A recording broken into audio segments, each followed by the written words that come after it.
زمانۂ غیبت، زمانۂ تحیر، زمانۂ حیرت زدگی، زمانۂ آزمائش، زمانۂ غفلت۔ بہت سارے غافل ہیں اور بہت ساروں کی آزمائش ہو رہی ہے، وہ اپنے امتحانات دے رہے ہیں آقا امام زمان کے حوالے سے، ظہور کے حوالے سے،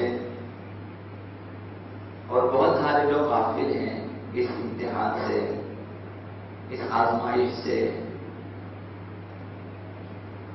جو لوگ غافل نہیں ہیں وہ منتظرین آقا امام زمان علیہ السلام میں شامل ہیں۔ وہ ایک طرف امتحان دیتے ہیں، آزمائش ہے ان کی، اور دوسری طرف جو لوگ کسی حد تک امتحان دے چکے ہیں ان کی رزمائش ہے، وہ آگے بڑھتے ہیں آقا امام زمان کی طرف۔ وہ نبرد آزما ہیں مہدویت کے میدان میں، دشمنان مہدویت کے ساتھ، یعنی وہ ان کی رزمائش ہے۔ تو ابھی ہم میں سے ہر شخص اپنی جگہ یہ سوچیں کہ ہم کس مرحلے میں ہیں، زمانۂ غیبت میں، غفلت مطلقہ میں ہیں، کہ ہمیں مہدویت کے حوالے سے، امامت و غیبت و ظہور کے حوالے سے ہمیں کسی چیز کا علم نہیں ہے، جہل مطلق میں زندگی بسر کر رہے ہیں، کھاتے ہیں، پیتے ہیں، سوتے ہیں، اور رسم دنیا میں اس قدر گرفتار ہیں کہ انہیں کسی چیز کا ہوش نہیں ہے، غفلت مطلقہ ہے۔ بعض لوگ اس حد تک آگاہ ہیں کہ یہ زمانہ زمانہ غیبت ہے، زمانہ تحیر ہے، زمانہ آزمائش، لیکن وہ اس بیداری کے باوجود اور اس معلومات کے باوجود کسی حد تک اپنی آزمائش کے لیے آمادہ نہیں ہے، وہ کسی طرح کا امتحان دینا نہیں چاہتا، اور وہ ہر امتحان کو ایک مصیبت سمجھتا ہے، ہر کمی بیشی کو مصیبت سمجھتا ہے، اور ناراحت ہے، نالاں ہے، امتحان کے لیے آمادہ نہیں ہے۔ اور پھر کچھ مومنین ہیں، متدینین ہیں جو یاد آقا امام زمان میں ہیں، دعائیں ہیں، معارف ہیں، کوشش ہے معرفت کی، اور منتظر ہیں ظہور آقا امام زمان کے، اور ظہور کے لیے دعا کرتے ہیں، کام کرتے ہیں۔ کچھ مومنین ہیں جنہوں نے اس امتحان میں اپنے آپ کو کامیابی کی سرحد تک پہنچا دیا ہے، یعنی اپنی اصلاح کی ہے، اپنے آپ کو اس قابل بنایا ہے کہ آقا امام زمان انہیں قبول کریں، ان کا نفس، ان کا اخلاق، ان کے عقائد، ایمانیات، کردار، اعمال، رفتار اس طرح کے ہو چکے ہیں کہ اب خداوند ان کا خریدار ہے۔ انہوں نے اپنے آپ کو اس قابل بنایا ہے کہ خداوند خرید ہے۔ ان اللہ اشتری من المؤمنین انفسهم واموالهم بان لهم الجنہ۔ بعض افراد مومنین ایسے ہوتے ہیں کہ خداوند ان کے نفسوں کو بھی خرید لیتا ہے اور ان کے اموال کو بھی، جنہوں نے اپنے نفس کو یہ سمجھا کہ یہ خدا کی امانت ہے اور اسی راہ میں اس سے استفادہ کرنا ہے جس راہ میں خداوند متعال چاہتا ہے، اور ہر وہ کام انجام دینا ہے جو خداوند متعال کو پسند ہے، یعنی رضایت پروردگار کے در پہ ہیں، رضایت پروردگار کے اس مرحلے میں عمل کرتے ہیں، اور اپنے اموال کو بھی اس طرح پاک کیا ہے، سمجھتے ہیں کہ یہ اموال خدا کے ہیں، میرے پاس امانت ہے، لہذا راہ خدا میں، راہ رضایت پروردگار میں خرچتے ہیں، اسراف و تبذیر و لہو و لعب و گناہ وغیرہ میں خرچنے سے پرہیز کرتے ہیں، تو اپنے اموال کو بھی بہتر سے بہتر راہ میں خرچنے کی کوشش کرتے ہیں۔ یہ امتحان کے مراحل سے گزرنے والے لوگ تہذیب نفس کیا ہے، اپنے آپ کو آقا امام زمان کے قریب تر کیا ہے، تو یہ ایک مرحلہ ہے۔ جنہوں نے آقا امام زمان کی معرفت حاصل کی ہے، ظہور کے لیے اقدامات کیے، اب ان میں آزمائش ہے، ان میں مسابقہ ہے، مقابلہ ہے، سبقت گیری ہے ایک دوسرے کے ساتھ، ایک دوسرے سے۔ تو ایسے ہیں کہ منتظرین آپس میں رقابت ہے، ان کے آپس میں سب چاہتے ہیں کہ ایک سے بڑھ کر آگے جائیں، دوسرے سے بڑھ جائیں آگے آقا امام زمان کی رضایت کی طرف، ظہور کی طرف۔ یہ جو زمانہ ہے، زمانہ یہ غیبت، زمانہ یہ تحیر، زمانہ یہ آزمائش اور ازمائش۔ اب ہم میں سے ہر ایک سوچیں اپنی جگہ کس مرحلے میں ہے۔ جیسا کہ عرض کیا کہ غفلت مطلقہ ہے، بیداری وہ آزمائش کے مراحل میں ہے یا پھر آزمائش کے مراحل میں ہے اور سبقت گیری کے مراحل میں ہے۔ تو لہذا منتظرین واقعی آقا امام زمان علیہ السلام کے لیے یہ دور آزمائش و آزمائش کا دور ہے۔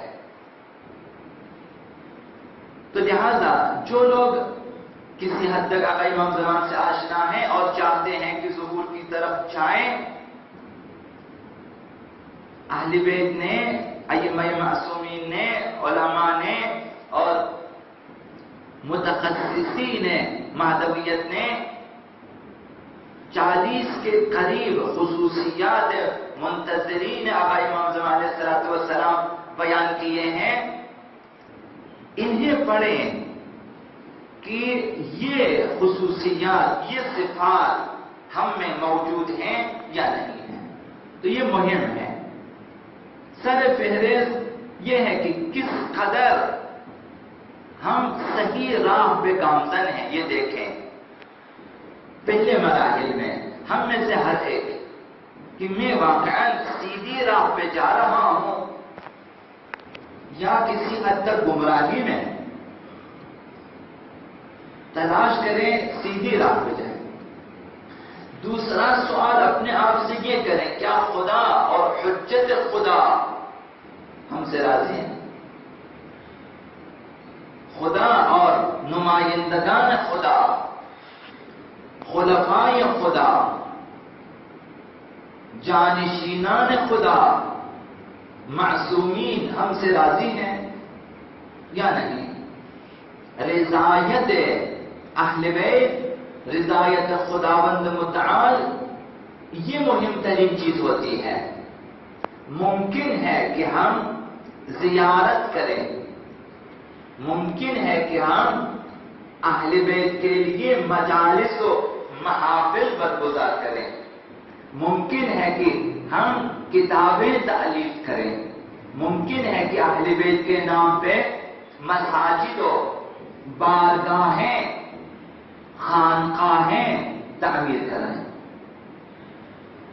یہ سب کچھ صحیح، ان سب سے مہم تر جو چیز ہے وہ رضایت معصومین ہے، حتیٰ زیارت معصومین سے بھی بالاتر رضایت معصومین ہے۔ بہت سے زائرین زیارت کریں گے، آئیں گے، لیکن رضایت معصومین حاصل کیے بغیر، اور بہت سے منتظرین آقا امام زمان ایسے ہوں گے جنہیں اگرچہ وہاں جا کر زیارت کرنے کی توفیق نہ ملی، لیکن یہاں سے انہوں نے زیارتیں کی ہیں اور رضایت لی ہے اہل بیت کی، یہ مہم ہے۔ تو لہذا دوسرا سوال اپنے آپ سے یہ کرنا ہے کہ خدا و حجت خدا اس زمانے میں، خدا اور آقا امام زمان علیہ السلام ہم سے راضی ہیں یا نہیں ہیں۔ اگر دیکھیں کہ نہیں معلوم خدا اور اہل بیت راضی ہیں یا نہیں، تو پھر اس سوال کے جواب کے لیے کوشش کریں کہ کیا کریں کہ خدا ہم سے راضی ہو، ہم کیا کریں کہ اہل بیت مخصوصاً آقا امام زمان علیہ السلام ہم سے راضی ہو جائیں۔ تو ان اعمال اور ان افعال اور ان امور کی تلاش میں نکلیں کہ جن کی وجہ سے، جن کے سبب آقا امام زمان ہم سے راضی ہوں گے۔ یہی روزمرہ کی نمازیں، یہی جماعتیں، یہی محافل، یہی مجالس اور خدمت افراد مومن، خدمت غرباء، فقراء، مساکین وغیرہ وغیرہ، اور ایسی بہت ساری چیزیں ڈھونڈیں، تلاش کریں کہ کون سے امور ہیں جنہیں ہم انجام دیں کہ خدا ہم سے راضی ہو، اہل بیت اور مقصود آقا محمد علیہ السلام ہم سے راضی ہو۔ چوتھی چیز، کیا آپ منتظرین آقا امام زمان علیہ السلام یہ آرزو رکھتے ہیں کہ ان 313 افراد میں سے ایک بنے؟ یہ سب کی آرزو ہونی چاہیے۔ اگرچہ لشکر آقا امام زمان علیہ السلام میں فرشتوں کا لشکر ہے، جنات کا لشکر ہے، انسانوں کا لشکر ہے، اب ان میں بھی 10,000 کا لشکر ہے، 313 کا لشکر ہے، اور بھی بہت سارے۔ ہماری خواہش، تمنا، آرزو، دعا یہ ہونی چاہیے کہ خداوند ہمیں اس قابل بنا دے کہ ہم 313 میں سے بن جائیں۔ یہ خصوصیت ہے منتظرین آقا امام زمان کی، نہ ان کے انسان منتظر یہ آرزو کرے کہ آقا امام زمان کے سپاہی بنے، بلکہ سالار لشکر بننے کی کوشش کرے۔ ظاہر ہے کہ جس نے سپاہی بننا ہے اسے کم خصوصیات کی ضرورت ہوگی بنسبت سالار لشکر کے۔ جس نے سالار لشکر مہدوی بننا ہے اسے زیادہ کام کرنے کی ضرورت ہوگی، اس کے لیے زیادہ عمل کی ضرورت ہوگی، یہ کوشش کریں۔ پانچویں چیز یہ کہ منتظرین ہے آقا امام زمان علیہ السلام کی ایک خصوصیت یہ ہے کہ جو چیز اپنے لیے پسند کریں دوسروں کے لیے بھی وہی چیز پسند کریں۔ اپنے لیے اگر اچھائی پسند کرتے ہیں دوسروں کے لیے بھی، اپنے لیے آپ پسند کرتے ہیں کہ آپ کی کوئی برائی نہ کریں تو دوسروں کے لیے ہی کوشش کریں، تو آپ بھی کسی کی برائی نہ کریں اور دوسروں سے بھی یہ توقع نہ رکھیں کہ دوسرے افراد بھی دوسروں کی برائی کریں۔ تو جو چیز آپ اپنے لیے پسند کرتے ہیں اخلاقی اعتبار سے، آپ چاہتے ہیں دوسرے آپ کے ساتھ کیا سلوک کریں، وہی آپ چاہیں گے کہ جو ہے دوسروں کے ساتھ آپ بھی وہی سلوک چاہیں۔ یہ خصوصیت ہوتی ہے مہدوی افراد کی، جو اپنے لیے پسند کرتے ہیں اسے اپنے اندر ایجاد کریں اس چیز کو۔ اب اپنے لیے عزت، دولت، مثلا احترام، علم، سخاوت وغیرہ وغیرہ آپ پسند کرتے ہیں، دوسروں کے لیے ہی پسند کریں۔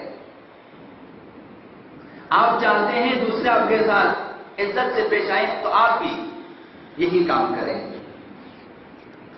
اب کیا ہوگا کہ دلوں سے کدورتیں ختم ہو جائے گی، اب دلوں کے گناہ ختم ہو جائیں گے، کیونکہ آپ اپنے لیے پسند نہیں کرتے دوسروں کے لیے پسند نہیں کریں گے۔ آپ نہیں چاہتے کوئی آپ کے ساتھ حسد کرے تو آپ بھی نہیں کریں گے، آپ نہیں چاہتے آپ کی غیبت تو آپ بھی نہیں کریں گے۔ یہ ایک خصوصیت ہے۔ اور چھٹی چیز یہ ہے کہ اس قدر لوگوں کی خدمت کریں طرفداران انقلاب مہدوی، محبان انقلاب مہدوی، سربازان انقلاب مہدوی میں اضافہ ہو جائے. اس طرح لوگوں کی خدمت کریں کہ لوگ آقا امام زمان کے شیدائی بن جائیں. آپ آقا امام زمان کے نام پہ خدمت کریں، ان کی رضایت کے لیے خدمت کریں. اگر کوئی آپ کا شکریہ بھی ادا کرنا چاہیں تو آپ کہیں میں نے آقا امام زمان کی خوشنودی کے لیے کیا ہے، آپ میری طرف سے جو ہے وہ آپ شکریہ ادا کرنے کی یا احسان ہونے کی ضرورت نہیں ہے، آپ کا ہم نے کوئی احسان نہیں. مثلا تو یہ جو اور کی باتیں ہوگی کہ ہم آقا امام زمان کے لیے کام کرنا چاہتے ہیں تو ان کے دلوں میں آقا امام زمان کی محبت بڑھے گی. وہ آپ کو دیکھیں گے یہ کیا ہو گیا کہ یہ سب آقا امام زمان کے لیے کام کرتے ہیں. تو طرفداران انقلاب مہدوی، طرفداران ظہور میں اضافہ ہوگا. ایسا کام کریں کہ انقلاب آقا امام زمان کے لیے افراد زیادہ ہو جائیں. ساتویں خصوصیت، غفلت زدائی کی دعا کرتے ہیں یا نہیں کرتے؟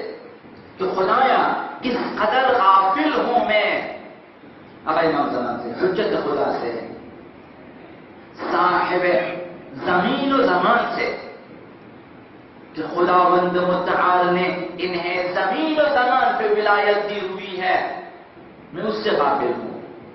وہ جو میرے لیے باعث وجود ہے، باعث بقا ہے، باعث حیات ہے، وہ جو میری گردن پہ حق وجود و حق بقا و حق امامت و رہبری، حق پیشوائی رکھتے ہیں، حق حیات رکھتے ہیں، میں اس سے کس قدر غافل ہوں. اب خدا سے دعا کریں غفلت زدائی کی. تو اہل بیت نے ہمیں بہت ساری دعائیں بیان کی ہیں. منتظرین آقا امام صلی اللہ علیہ وسلم کم از کم روز جمعہ اپنے آپ کو مختص کریں، روز جمعہ کو مختص کریں کہ وہ مہدویت کے لیے کام کریں، اپنے لیے کام کریں مہدویت کے حوالے سے، کہ دعائیں بھی ہوں گی اور باقی چیزیں بھی. غفلت زدائی کی دعا مہم ہے اور رشد معنوی کی دعا مہم ہے. ایک طرف غفلت ختم ہو جائے، دوسری طرف ہماری معنویت مہدویت کے حوالے سے، اسلام کے حوالے سے، تشیع کے حوالے سے ترقی کریں، معرفت بھی بڑھے، معلومات بھی بڑھے اور عمل بھی. رشد معنوی یہ ہے کہ علم و آگاہی کے ساتھ ہم خداوند متعال کی بارگاہ میں اس قدر بندگی کریں کہ خدا بھی راضی ہو جائے، اہل بیت بھی راضی ہو جائیں اور بہت سارے مدارج حاصل کریں. آٹھویں چیز یہ ہے کہ شہوت و خواہشات نفسانی پہ کس قدر آپ کو عبور حاصل ہے، کنٹرول حاصل ہے. غیبت و شہوت سے دوری کے لیے کس قدر دعا کرتے ہیں. ہمیشہ دعا ہونی چاہیے کہ خداوند ہمیں غیبت، تہمت وغیرہ وغیرہ اور شہوت، خواہشات نفسانی، وہ جو خواہشات نفسانی حیوانی ہے کہ اس سے دور رکھیں. جھوٹ سے دوری مہم ترین صفت ہے منتظرین آقا امام زمان کی.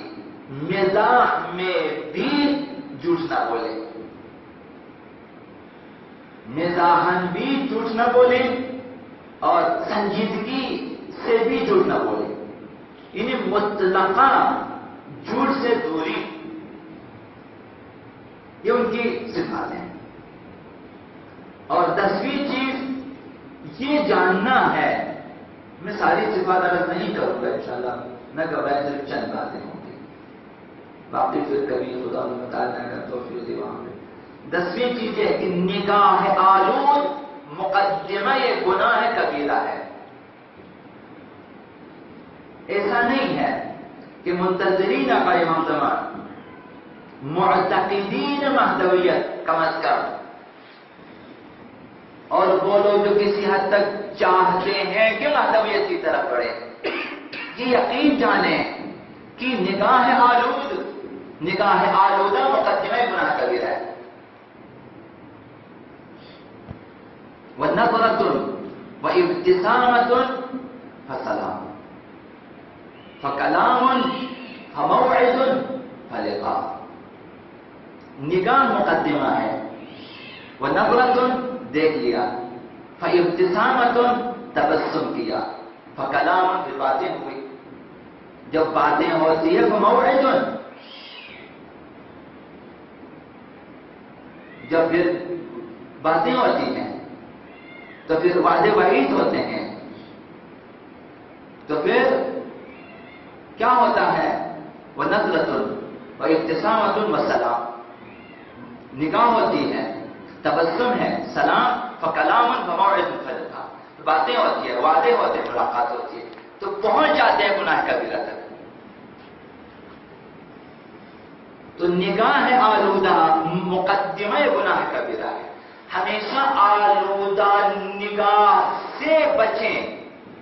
کسی طرح سے بھی نگاہوں کو آلودہ کرنے کی کوشش نہ کریں، اور دعا کریں کہ اگر اس سے پہلے کسی سے غفلت میں، نادانی میں، خواہشات نفسانی جو ہے کہ غلبے کی وجہ سے اگر نگاہ آلودہ ہوئی تو توبہ کریں، دعائے مغفرت خداوند متعال کی بارگاہ میں کریں اور خدا سے مغفرت مانگیں. یہ چیز مقدمہ ہوتی ہے. انسان کا ذہن آلودہ ہو جاتا ہے، نگاہ آلودہ نگاہی سے ذہن آلودہ ہو جاتا ہے، پھر آہستہ آہستہ عمل آلودہ ہو جاتا ہے، پھر اعضاء و جوارح آلودہ ہو جاتے ہیں، پھر گناہان کبیرہ میں بلکہ کبائر میں مبتلا ہو جاتے ہیں. بہت سے اور بڑے بڑے گناہوں میں وہ مبتلا ہو سکتے ہیں. کوشش کریں کسی طرح سے بھی نگاہیں آلودہ ہو، حتیٰ راستہ چلنے میں، حتیٰ دکانوں میں، حتیٰ آفیسز میں. آپ ڈاکٹر ہیں، آپ کے پاس بہت سارے مریض آئیں گے، نگاہ آلودہ نہ کریں. اپنے ہاتھوں کو آلودہ نہ کریں. مثلا اگر مجبوری ہے ہاتھوں میں دستانے پہنیں. مثلا حتی الامکان کوشش کریں کہ نہ دیکھیں. مثلا جن سے مخالف ہے. مثلا عام کاروباری ہیں، بہت سارے قسم کے افراد ہیں گے، نگاہ آلودہ نہ ہونے دیں. آپ اسکول میں، کالج میں، یونیورسٹیز میں اپنے نگاہوں کو آلودہ نہ ہونے دیں.